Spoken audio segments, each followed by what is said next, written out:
높은소리 서재TV. 안녕하세요, 높은소리입니다. 오늘의 책은 미움받을 용기를 준비했습니다. 많은 분들이 읽어보신 책이지만 심리학의 이해가 약하면 좀 어렵게 느껴질 수 있습니다. 책의 부제는 자유롭고 행복한 삶을 위한 아들러의 가르침, 여러분들이 자유롭고 행복한 삶을 사시도록 준비했습니다. 기시미 이치로와 고가 후미타케가 썼고요, 인플루엔셜에서 발간했습니다. 저자는 이 책을 플라톤의 대화편과 유사한 구조를 취하면서 청년과 철학자의 대화를 통해서 아들러 심리학을 알기 쉽게 전달하고 있습니다.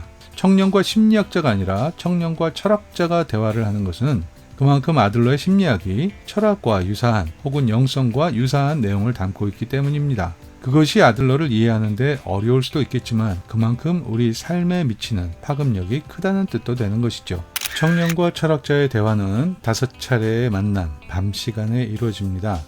각각 5개의 주제를 다루고 있죠. 트라우마를 부정하라. 모든 고민은 인간관계에서 비롯된다. 타인의 과제를 버리라. 세계의 중심은 어디에 있는가? 지금 여기를 진지하게 살아간다. 아들러 심리학이 다루고 있는 각각의 중요한 주제들입니다. 아들러 심리학에 들어가기 전에 먼저 심리학의 세 거장에 대한 이해가 필요합니다. 심리학을 태동시킨 인물이죠. 지그문트 프로이트, 그리고 오늘의 주인공인 알프레드 아들러, 마지막으로 빅터 프랭클입니다. 이들은 각각 결이 다른 심리학을 추구하면서 심리학의 세 개의 축을 형성하고 있습니다. 그런데 또 재미있게도 공통점이 있습니다. 모두 오스트리아 태생이고 빈 대학교 출신이며 정신과 의사라는 직업을 갖고 있었고 한결같이 유태인이라는 점입니다. 프로이트는 정신분석학의 창시자입니다. 심리학을 학문의 분야로 발전시킨 장본인이고요. 이에 반해 아들러의 심리학은 개인 심리학입니다. 아들러가 말하는 개인이란 인디비주얼, 더 이상 나누어질 수 없다는 뜻을 담고 있기 때문에 프로이트가 정신을 분석해서 연구하는 것은 오류일 수 있다는 입장이죠. 빅터 프랭클은 유대인 학살 당시 죽음의 수용소 체험을 통해서 삶의 의미의 중요성을 깨닫고 로고세라피를 창시합니다. 환자들의 병리 상태를 다룰 때 프로이트는 과거의 트라우마에 집중을 했고요. 아들러는 지금 여기에 초점을 맞췄으며 프랭클은 삶의 의미를 점검했습니다. 그래서 프로이트의 이론을 원인론이라 부르고 아들러는 목적론, 프랭클은 의미론이라고 부릅니다. 프로이트는 과거에 어떤 경험을 했는가? 아들러는 지금 현재 목적을 향해서 어떤 선택을 할 것인가? 프랭클은 미래에 어떤 의미를 두고 살아가는가? 이것을 중요하게 보는 것입니다. 프로이트는 1856년생이고요. 아들러는 1870년생입니다. 14살 정도 차이가 나죠.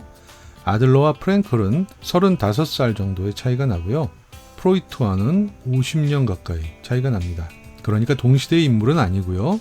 이들이 오스트리아 출신의 빈 대학교 정신과 의사인 공통점을 가지고 있는 이유는 프로이트라는 걸출한 인물 때문인 것이죠. 프로이트의 후배들입니다. 후배들이긴 하지만 기존의 관념이나 기라성 같은 대선배의 영향력에 굴하지 않고 자신의 길을 걸으며 독자적인 이론을 전개한 이들인 것이죠. 미움받을 용기 책 속으로 들어가 보겠습니다. 청년과 철학자의 대화를 통해서 아들러 심리학을 조금 자세히 만나보시겠습니다. 첫 번째 만남, 트라우마를 부정하라입니다. 현재의 문제 상황에 대한 접근 방식에 있어서 과거의 경험, 트라우마가 되어진 원인에 대해서만 주목을 한다면 모든 이야기는 저절로 결정론에 도달하게 됩니다. 아들러 심리학은 현재의 문제 상황에 대해서 과거의 원인이 무엇이냐가 아니라 지금 현재의 목적이 무엇인지에 초점을 둡니다. 원인론을 맹신하면 우리는 한 발자국도 앞으로 나갈 수 없다는 것이죠.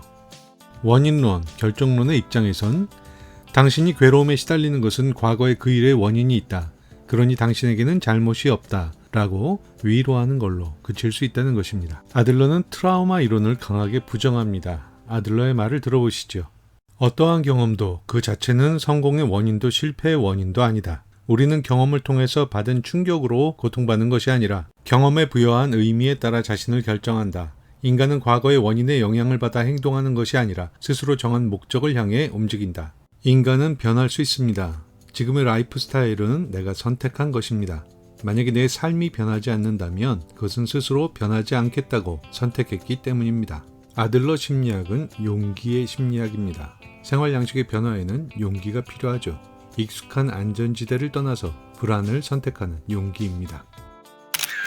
두 번째 밤의 만남입니다. 모든 고민은 인간관계에서 비롯된다.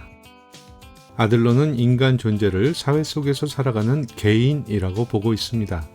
아들러가 사용한 개인, 영어로는 individual이죠. 여기에는 나누어지지 않는다는 뜻이 포함되어 있습니다.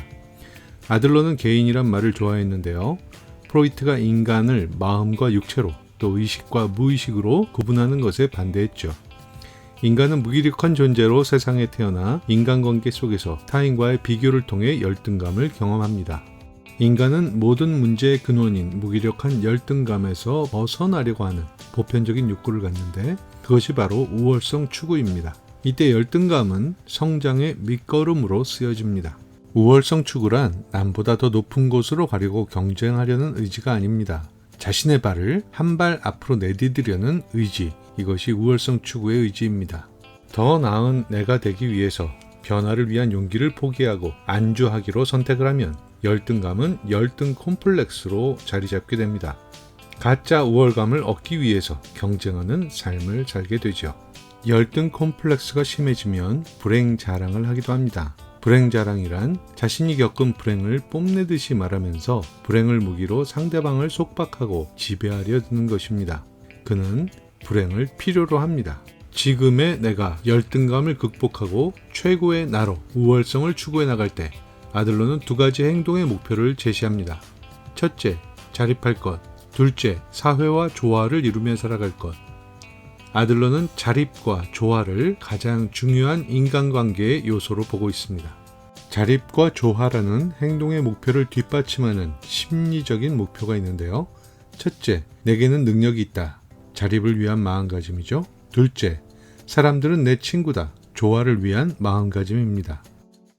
행동의 목표와 심리적 목표는 아들러가 제시한 인생의 과제를 직시함으로써 달성될 수 있습니다. 인생의 과제는 일, 교우, 사랑, 즉 모든 인간관계의 과제입니다.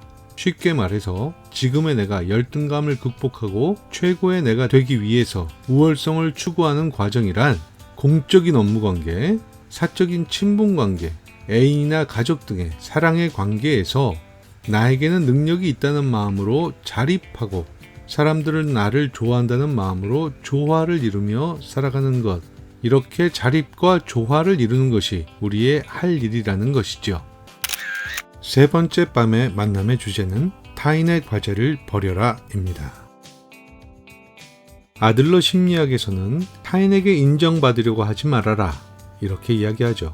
타인의 인정을 바라고 평가에 휘둘리면 끝내는 타인의 기대를 따라서 살게 된다는 것입니다.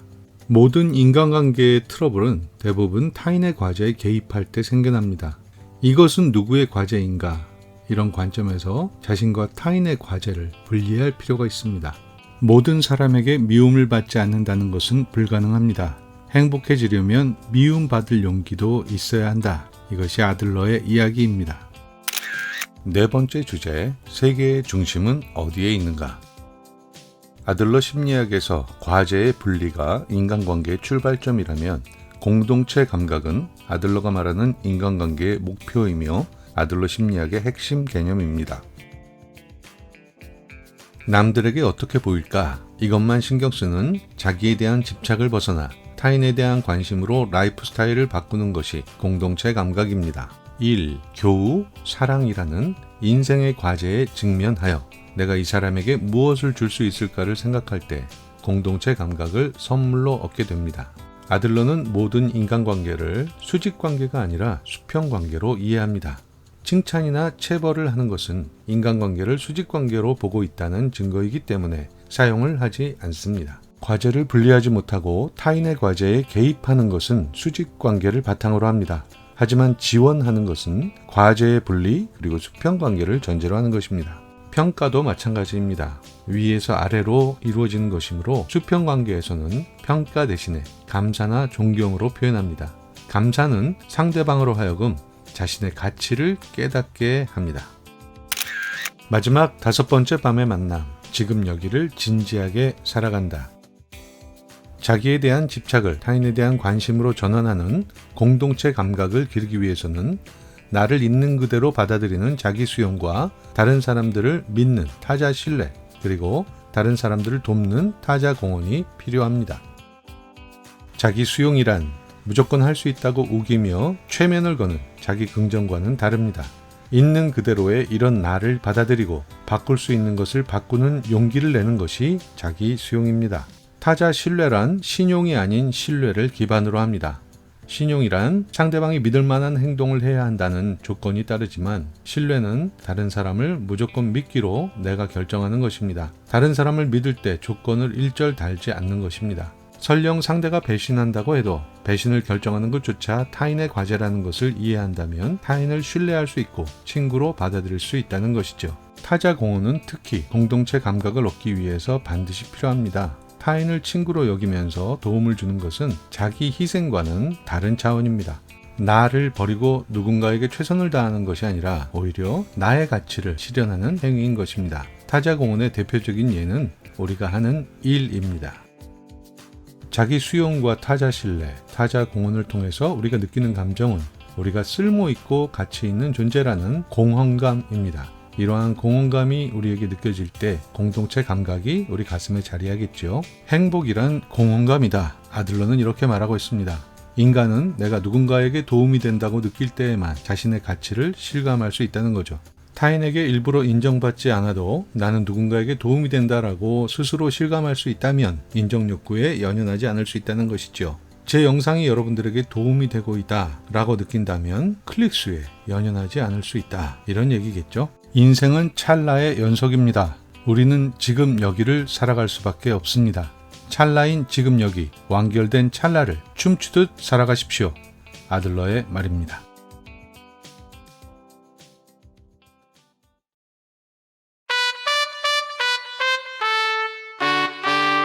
높은 소리 서재TV